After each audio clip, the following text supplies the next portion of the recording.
बाकी मेरी कहानी है दुनिया को जो सुनानी है।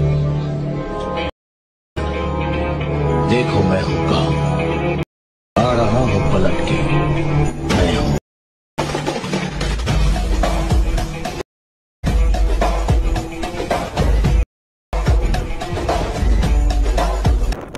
मित्रांनो, तुम्ही जो आता व्हिडिओ पाहिला तो तुम्ही एका क्लिक मध्ये क्रिएट करू शकता अलाइट मोशन ॲप्लिकेशन मधून। जर कोणी आपल्या चॅनलवर नवीन आले असेल तर चॅनलला सबस्क्राइब करून ठेवा। असेच ट्रेंडिंग टॉपिक वरती ट्युटोरियल तुम्हाला आपल्या चॅनल वरती मिळून जाईल। आता तुम्हाला हा व्हिडिओ क्रिएट करण्यासाठी अलाइट मोशनला ओपन करून घ्यायचा आहे। अलाइट मोशन ओपन केल्यानंतर तुम्हाला काही अशा प्रकारचा इंटरफेस इथं बघायला मिळून जाणार। बिटमार्क प्रीसेट आणि सेकेपिक प्रीसेट हे दोन्ही प्रीसेट इम्पोर्ट करून घ्यायचे। इम्पोर्ट केल्यानंतर बिटमार्क प्रीसेटला ओपन करायचं आहे। केल्यानंतर तुम्हाला काही अशा प्रकारचा इंटरफेस इथं बघायला मिळून जाणार। स्टार्टिंगला याच्यानंतर खाली तुम्हाला एक फोटोची लेयर दिसणार। त्या फोटोच्या लेअरवरती क्लिक करायचं आहे।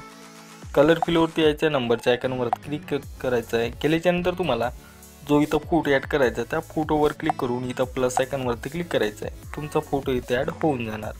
दुसऱ्या फोटोच्या लेअरवरती क्लिक करून कलर फिलवरती जाऊन नंबरच्या आयकॉनवरती क्लिक करायचं आहे। फोटोवरती क्लिक करून प्लस आयकॉनवरती क्लिक करायचं आहे। केल्यानंतर तुम्हाला 12.25 सेकंदावरती केल्यानंतर परत इथे तुम्हाला फोटो ॲड करायचे आहे। फोटो ॲड करण्यासाठी प्लस आयकॉनवरती क्लिक करून मीडियावरती यायचं आहे। फोटोवरती क्लिक करून इथं 3 डॉटवरती यायचं आणि इथं फिल कंपोजिशन एरियावरती क्लिक करून घ्यायचं आहे। फोटोच्या लेअरवरती क्लिक करून सगळ्यात लास्टला यायचं आहे। आल्याच्यानंतर इथं 2 नंबरचं ऑप्शन मिळणार, त्यावर क्लिक करायचं आहे। केल्याच्यानंतर आता तुम्हाला जेवढे इथे तुम्हाला बीट दिसणार तेवढे तुम्हाला इथं फोटो कट करून घ्यायचे काही अशा प्रकारे। चला तर मी असे सर्व फोटो कट करून घेतो।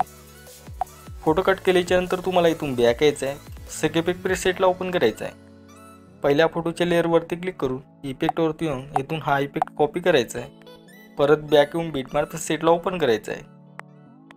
आता तुम्हाला हा जो इफेक्ट आहे तर हा इफेक्ट लावायचा आहे।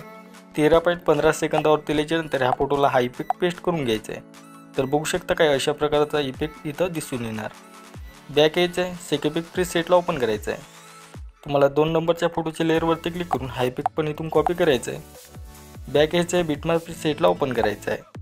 आता तुम्हाला हा जो इफेक्ट आहे तर हा इफेक्ट लावायचा आहे। 14.9 सेकंदावर केल्यानंतर ह्या फोटोला हा इफेक्ट पेस्ट करायचा आहे। परत बॅक यायचं आहे, सेकेपिक प्रीसेटला ओपन करायचं आहे। 3 नंबरच्या फोटोच्या लेअरवरती क्लिक करून हा इफेक्ट इथून कॉपी करायचा आहे। बॅक यायचं आहे, बिटमार्क प्रीसेटला ओपन करायचं आहे। केल्यानंतर आता तुम्हाला हा जो इफेक्ट आहे तर हा इफेक्ट लावायचा आहे। 15.2 सेकंदावर केल्यानंतर ह्या फोटोला हा इफेक्ट पेस्ट करायचा आहे। केल्यानंतर बॅक यायचं आहे, सेकेपिक प्रीसेटला ओपन करायचं आहे। आता तुम्हाला 4 नंबरच्या फोटोच्या लेअरवरती क्लिक करून हा इफेक्ट इथून कॉपी करायचा आहे। बॅक यायचं आहे, बिटमार्क प्रीसेटला ओपन करायचं आहे। केल्यानंतर आता तुम्हाला हा जो इफेक्ट आहे तर हा इफेक्ट लावायचा आहे। 16.11 सेकंदावर केल्यानंतर ह्या फोटोला हा इफेक्ट पेस्ट करायचा आहे। केल्यानंतर परत बॅक यायचं आहे, सेकेपिक प्रीसेटला ओपन करायचं आहे। आता तुम्हाला 5 नंबरच्या फोटोच्या लेअरवरती क्लिक करायचं आहे। केल्यानंतर हा इफेक्ट इथून कॉपी करायचा आहे। बॅक यायचं आहे, बिटमार्क प्रीसेटला ओपन करायचं आहे। केल्यानंतर आता तुम्हाला हा जो इफेक्ट आहे तर हा इफेक्ट पेस्ट करायचा आहे। 16.28 सेकंदावर केल्यानंतर ह्या फोटोला हा इफेक्ट पेस्ट करायचा आहे।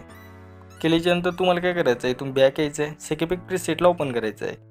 केल्यानंतर आता तुम्हाला 5 नंबरच्या फोटोच्या लेअरवरती क्लिक करायचं आहे आणि हा इफेक्ट इथून कॉपी करायचा आहे। बॅक यायचं आहे, बिटमार्क प्रीसेटला ओपन करायचं आहे। आता तुम्हाला हा जो इफेक्ट आहे तर हा इफेक्ट पेस्ट करायचा आहे। 18.12 सेकंदावर केल्यानंतर ह्या फोटोला हा इफेक्ट पेस्ट करून घ्यायचा आहे। बॅक यायचं आहे, सेकेपिक प्रीसेटला ओपन करायचं आहे। आता तुम्हाला 8 नंबरच्या फोटोच्या लेअरवरती क्लिक करायचं आहे आणि हा इफेक्ट इथून कॉपी करून घ्यायचा आहे। परत बॅक येऊन बिटमार्क प्रीसेटला ओपन करायचं आहे। केल्यानंतर आता तुम्हाला जो लास्टचा इफेक्ट आहे त्याला हा इफेक्ट पेस्ट करून घ्यायचा आहे। केल्यानंतर इथून बॅक यायचं आहे, सेकेपिक प्रीसेटला ओपन करायचं आहे। केल्यानंतर आता तुम्हाला इथं 2 लेअर दिसणार, ह्या दोन्ही लेअरला सिलेक्ट करून इथून कॉपी लेअर करून घ्यायचं आहे। केल्यानंतर परत बॅक यायचं आहे, बिटमार्क प्रीसेटला ओपन करायचं आहे। केल्यानंतर आता तुम्हाला इथं पेस्ट लेअर करायचं आहे। दोन्ही लेअरला सिलेक्ट करून सगळ्यात लास्टला यायचं आहे। खाली तुम्हाला एक आयकॉन दिसणार त्यावर क्लिक करायचं आहे। केल्यानंतर आता तुमचा व्हिडिओ इथं एकदम रेडी झालेला आहे। याला सेव्ह करण्यासाठी वरती तुम्हाला एक शेअरचा ऑप्शन मिळणार, त्यावर क्लिक करून इथं एक्सपोर्टवर क्लिक करायचं आहे। केल्यानंतर हा व्हिडिओ तुमच्या गॅलरीत सेव्ह होऊन जाणार। आजच्या व्हिडिओमध्ये इतकंच, भेटू पुढच्या एका नवीन व्हिडिओमध्ये।